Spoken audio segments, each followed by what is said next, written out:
પ્રાચીન સમયમાં એક સંત ખૂબ જ વિદ્વાન હતા અને તેમની સાથે ધનની કોઈ ખોટ હતી નહીં. દૂર દૂરથી લોકો તેમની પાસે પોતાની પરેશાનીઓને લઈને આવતા અને તેઓ સમાધાન જણાવતા હતા. તેમના ગામમાં એક યુવક ખૂબ જ મહેનત કરતો હતો, પરંતુ તેને સફળતા મળતી નહોતી. એક દિવસ તે સંત પાસે પહોંચ્યો અને કહ્યું કે ગુરુજી, તમે મને કોઈ એવો ઉપાય જણાવો જેનાથી મારી બધી જ સમસ્યાઓ દૂર થઈ જાય અને હું પણ તમારી જેમ સફળ વ્યક્તિ બની શકું. સંતે તે યુવકની સંપૂર્ણ વાત સાંભળી અને કહ્યું કે ઠીક છે, હું તને એક ઉપાય જણાવું છું.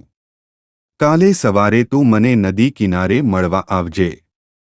બીજા દિવસે સવારે યુવક જલ્દી ઉઠ્યો અને નદી કિનારે પહોંચી ગયો.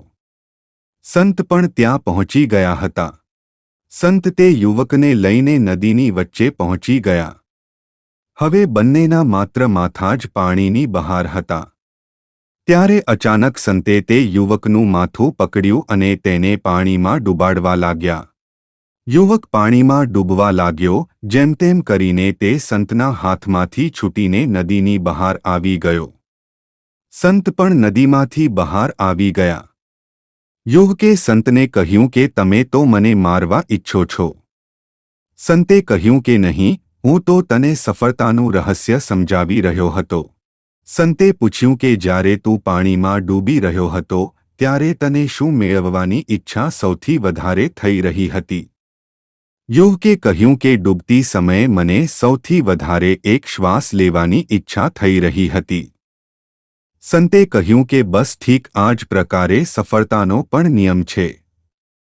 જ્યાં સુધી તમે કોઈ કામમાં તનમન લગાવશો નહીં ત્યાં સુધી સફળતા મળી શકશે નહીં.